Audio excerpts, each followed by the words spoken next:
दोस्तों साथियों अस्सलाम वालेकुम। अपने चैनल दस्तक विद इफ्तिखार मिर्ज़ा के साथ अडवा कनाडा से आपकी खिदमत में हाजिर हूँ। गुजारिश है कि मेरे चैनल को सब्सक्राइब करें और अपनी कीमती राय से मुस्फिस करें। इमरान खान नियाज़ी नहीं, औलाद बचाओ। और असद उमर ने बिलाखिर पीटीआई को खैरबाद कह दिया। और अजाला या सहूलतकारी, घर का बेदी, लंका डाय, बिलावल भुट्टो जरदारी साहब फुल स्विंग में, और सीवी किसकी कबूल हुई। इन तमाम पॉइंट्स को मैं डिस्कस करूंगा आज के इस वीलॉग में। तो सबसे पहले मैं जिक्र करता हूं असद उमर का। तो असद उमर साहब ने जिस तरह पीटीआई से दूरियां अख्तियार कर ली थी 9 मई के वाक़या के बाद, और असद उमर इमरान खान याजी के शैडो थे, और बल्कि आप ये कह लें कि वो वजारत उज़्मा की दौड़ के अंदर वो भी शामिल थे इमरान खान याजी की नाअहली की सूरत में। और पीटीआई की लीडरशिप की जो रेस चल रही थी, तो उसके अंदर भी ये भी एक रेस के अंदर दौड़ने वाले ये घोड़े थे। और इमरान खान नियाज़ी के ये उन अरस्तुओं में शामिल थे कि जिन्होंने पाकिस्तान की मईशत ठीक करनी थी, जिन्होंने पाकिस्तान को ट्रैक पर लेकर आना था। बल्कि इमरान खान नियाज़ी ने ये बोला था कि मेरे पास कोई 200 के करीब गालबन उसने बोला था कि मेरे पास एक्सपर्ट्स की टीम है मुख्तलिफ शोबों के अंदर, और असद उमर उनमें से एक था। तो असद उमर के साथ क्या क्या हुआ इमरान खान यादी के दौरे हुकूमत में, ये भी कोई ढकी छुपी छुपी बात नहीं कि चंद महीने बाद ही इसको हटा दिया गया, फिर लगाया गया, फिर बहरहाल ये बिल्ली चूहे का खेल जो है ना ये चलता रहा। और 9 मई का वाक़या हुआ तो असद उमर ने अलहदगी इख्तियार कर ली, तकरीबन सियासत से थोड़ी सी उन्होंने दूरी इख्तियार कर ली। तो पीटीआई के जो जितने भी उनके पास ओहदे थे वो उन्होंने उनसे रिज़ाइन कर दिया, मगर बुनियादी रुकनीत जो है ना ये अपने पास रखी। तो इमरान खान याजी के साथ उसकी एक अदालत के अंदर मुलाकात भी हुई, जिसके अंदर इमरान खान याजी ने सर्द का उसके साथ मुजाहरा किया। और अब बाज़ाब्ता तौर पर असद उमर ने ना सिर्फ पीटीआई से अलहदगी इख्तियार कर ली है, बल्कि सियासत से भी वो किनारा कश हो गए हैं। तो अब देखना ये है कि आने वाले दिनों के अंदर वो वाकई किनारा कश सियासत से रखते हैं या नहीं, या और क्या क्या चीज़ें जो है ना ये इसके अंदर जो है ना ये डालते हैं इमरान खान याजी की जो कांट है उसके, जो इमरान खान याजी ने जो करतूत किए हैं उसके अंदर और कौन कौन सा जो है ना उस तकड़ी के अंदर वजन ये डालते हैं असद उमर साहब। ये आने वाला वक्त जो है ना ये हमें बताएगा। फिर अब आते हैं घर का लेती है बेदी, बेदी लंकाडा है। और उसके साथ साथ ही क्योंकि ये दोनों एक दूसरे के साथ मुंसलिक हैं कि औलाद नहीं, न्याजी नहीं, औलाद बचाओ। तो घर का बेदी कोई और नहीं, घर का बेदी जनाब बनी गाला का केयर टेकर, बनी गाला का जो है ना वो इमरान खान याजी के बाद जो भी यानी कि करता था मीटिंग शीटिंग उनका अरेंज करता था। तो इनाम शाह, तो उसने भी बिलाखिर जो है ना ये सलीम साफ़ी के साथ इंटरव्यू दे दिया है। और उनका इंटरव्यू जो है बहुत होशरुबा इंटरव्यू है। और यकीनी तौर पर क्योंकि इमरान खान यादी के करीब रहे हैं, बनी गाला की टेक केयर करते रहे हैं, पिंकी पीरनी के बहुत करीब रहे हैं। आपको याद होगा कि एक पिंकी पीरनी की ऑडियो लीक हुई थी तोशा खाना के गालबन केसेस के हवाले से। तो उसके अंदर वो डायरेक्शन दे रही हैं, बल्कि डांट डपट कर रही हैं किसी को। तो वो कोई और नहीं, वो जनाब ये नाम शाह साहब ही थे। तो उनको डांट डपट ये कर रही हैं कि घर के अंदर जो भी तोहफे आते हैं उनकी तस्वीर नहीं बनाते, और जो घर से बाहर जाते हैं उनकी तस्वीर बनाते हैं। और उन्होंने ये कुछ जो है ना तहफ़ की जो तस्वीर जो कि घर के अंदर आए थे, जो कि बनी गाला के अंदर आए थे, जो कि इमरान खान हैदी की मलकियत में आए थे, पिंकी पीरनी की मलकियत में जो आए थे, तो नजायज़ तौर पर तो उनकी तस्वीर बनाकर उन्होंने वो शेयर कर दी थी। गालबन उनके जो पर्सनल जो इमरान खान हैदी के मिलिट्री सेक्रेटरी हैं उनके साथ गालबन उन्होंने शेयर की थी। तो बहरहाल ये इसके ऊपर भी काफ़ी पिंकी पीरनी को गुस्सा चढ़ा और उन्होंने इनकी डांट डपट भी की। तो ये भी ये वो करदार हैं। बल्कि सलीम साफ़ी के इंटरव्यू में उन्होंने ये भी बोला कि मेरे पास तमाम तस्वीर भी मौजूद हैं, वो ऑडियो भी मेरी है, कि जैसे पिंकी पीरनी जो है ना ये इनकार करती रही हैं कि ये मेरी ऑडियो नहीं है। तो जिनका फोरेंसिक भी करवाना था, तो अब ये बंदा जिसके साथ उनकी जो है ना ये गुफ्तगू टेप है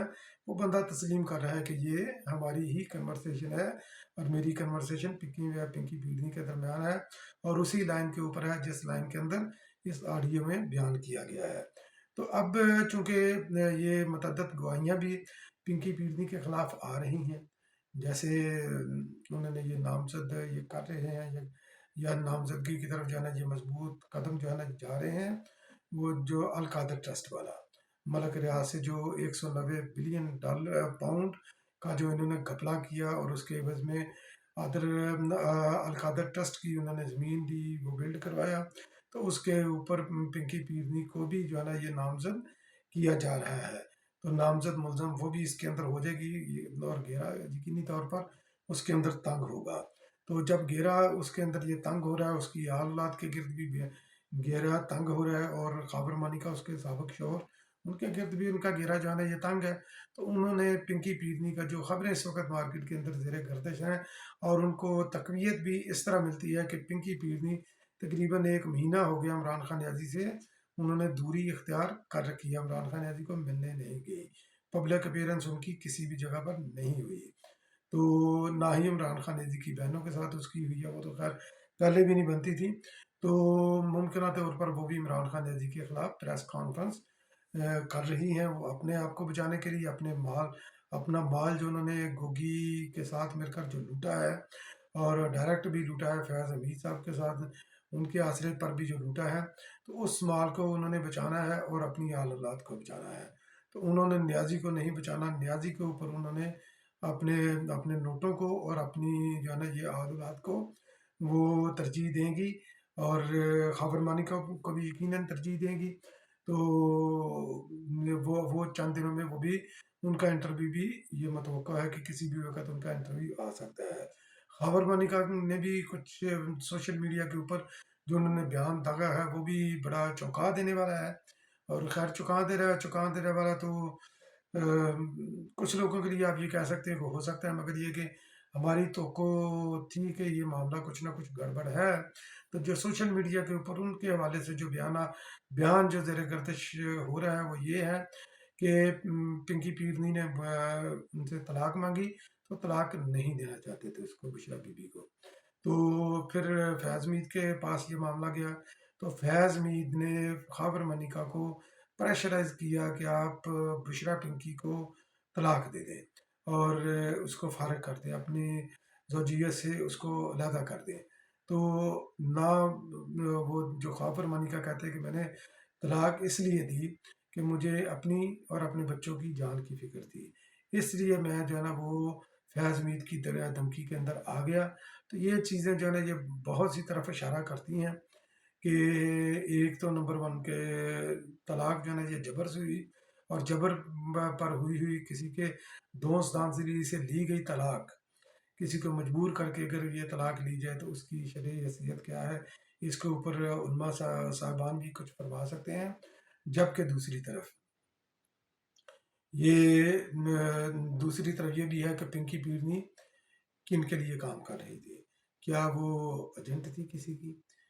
جس کو خاور مانیکا سے فارغ کروا کر عمران خان نیازی کے ساتھ نتھی کرنا تھا، تو بہرحال یہ بھی بڑا دلچسپ یہ صورتحال ہوگی، اس کے اوپر جب اور اس کے اوپر پرت کھلیں گے تو دیکھتے ہیں کہ آگے اس کے اوپر کیا ہوتا ہے۔ تو اب آ جاتے ہیں جناب سی وی کی طرف، تو سی وی کس کی ایکسیپٹ ہوئی، یہ جناب نون لیگ کے کیمپوں کی طرف سے پاکستان پیپل پارٹی کے اوپر بھی اٹیک ہو رہے ہیں، تو میاں جویل لطیف صاحب انہوں نے فرمایا کہ پاکستان پیپل پارٹی نے اپنی سی وی اسٹیبلشمنٹ کو پیش کی تھی جو کہ ریجیکٹ ہو گئی، ان کی منظور نہیں ہوئی، اس لیے پاکستان پیپل پارٹی مسلم لیگ نون کو نشانے پر رکھے ہوئے ہے۔ تو جناب جویل لطیف صاحب آپ سے یہ گزارش ہے کہ پاکستان پیپلز پارٹی کی نے سی وی دی تھی یا نہیں دی تھی، یہ تو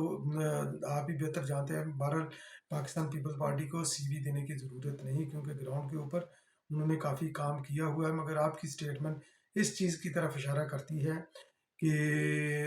آپ کے نقطہ نظر کے مطابق ہی مان لیتے ہیں کہ پاکستان پیپل پارٹی کی سی وی ریجیکٹ ہو گئی تو ایکسیپٹ پھر آپ نے سی وی آپ کی ہوئی نا، تو آپ کی سی وی میاں نواز شریف صاحب کی سی وی ایکسیپٹ ہو گئی، تو وہی تو رونا جو ہے نا یہ رو رہے ہیں سب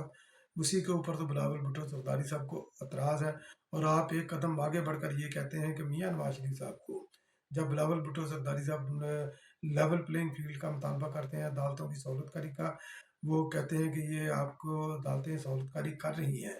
तो आप ये कहते हैं कि वो अदालतें जो है ना ये सहूलतकारी नहीं अजाला कर रही हैं। तो अजाला भाई किस चीज़ का?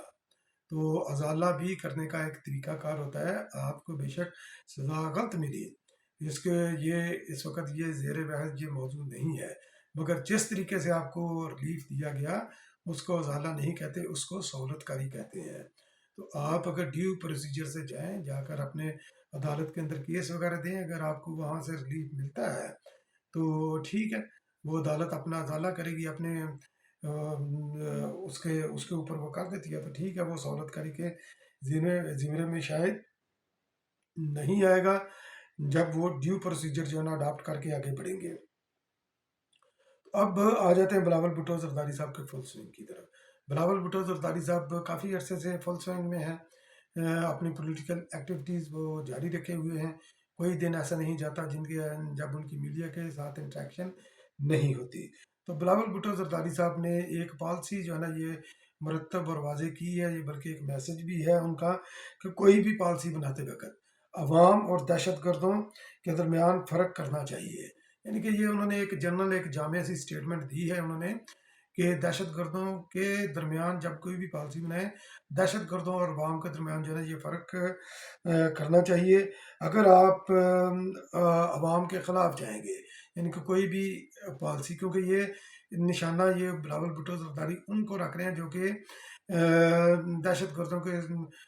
के लिए नरम गोशा रखते हैं, तो उनकी तरफ इशारा करके बिलावल भुट्टो जरदारी साहब कहते हैं कि अगर आप अवाम के ख़िलाफ़ जाएंगे तो आप अपना हदफ कभी भी हासिल नहीं कर पाएंगे। यकीनी तौर पर हदफ जो है ना ये अवाम की फलाह है, उनके लिए उनकी लाइफ के अंदर बेहतरी लेकर आना, पाकिस्तान के अंदर इस्तेहकाम लेकर आना। अगर आप दहशत गर्दों को सामने रख कर पॉलिसियाँ बनाएंगे तो की अवाम के अंदर मकबूल और अवाम के तहफ़्फ़ुज़ की पॉलिसियाँ कैसे बनेगी। बहुत ही जामे और मुदल्लल उनकी स्टेटमेंट थी। और इसके साथ साथ में एक और चीज़ जो है ना ये मैं अर्ज़ करता चलूँ कि वर्ल्ड बैंक ने रिपोर्ट जारी की है फिस्कल ईयर की 2023 की, तो उसके अंदर उन्होंने बताया कि सिंध हुकूमत मुस्तहकम और प्रोग्रेसिव इक़दामात की बदौलत तमाम सूबों से सबसे आगे है, पाकिस्तान के तमाम सूबों से। अब आ जाते हैं बिलावल भुट्टो जरदारी साहब के फुल स्विंग की तरफ कि इस वक्त तो पोलिटिकल एक्टिविटीज़ वो जारी रखे हुए हैं। 16 नवंबर से वो KPK के मुख्तलिफ अजला का वो दौरा कर रहे हैं, वहाँ पर वो खिताब भी करेंगे। फिर उसके बाद ये बलूचिस्तान में जाएंगे, तो बलूचिस्तान में जाकर पाकिस्तान पीपल पार्टी का ये यौम तसीस वफाक की जमात पाकिस्तान पीपल पार्टी, तो ये यौम तसीस सिंध के अंदर नहीं रख रहे, या किसी और सूबे के अंदर भी नहीं रख रहे, बलूचिस्तान के अंदर रख रहे हैं। और यकीनी तौर पर पाकिस्तान पीपल पार्टी ने एक छोटे सूबे के अंदर, एक पसमानदा सूबे के अंदर यौम तसीस रख कर ये वफाक को एक बहुत मजबूत ये पैगाम दिया है। और इस चीज़ की तरफ ये इशारा है कि पाकिस्तान पीपल पार्टी तमाम सूबों के को साथ लेकर चलना चाहती है, उनकी लाइफ अपलिफ्ट करना चाहती है। वो किसी भी सूबे को हकीर नहीं समझती, वो हर सूबे को पाकिस्तान का पार्ट एंड पार्सल समझती है, उसकी अहमियत और अफादियत का पाकिस्तान पीपल्स पार्टी को इदराक है। तो पहली बार जब मैं ये जिक्र करता चलूँ कि जब जरदारी साहब सदर बने थे, उन्होंने आगाज़ हकूक़ बलूचिस्तान का भी उन्होंने आगाज़ किया था, और उसके साथ साथ बलूचिस्तान से जो बलूचिस्तान के साथ ज़्यादतियाँ हुई हैं तो उनके ऊपर उन्होंने वसीयत सरबराह मुमलकत ऑफिशियली उन्होंने पाकिस्तान की तरफ से माफ़ी भी मांगी थी। तो बहुत बहुत शुक्रिया मेरा वीलॉग वॉच करने के लिए। इंशाल्लाह फिर किसी अगले वीलॉग में आपकी खिदमत में दोबारा हाजिर होऊंगा। तब तक के लिए अल्लाह निगहबान।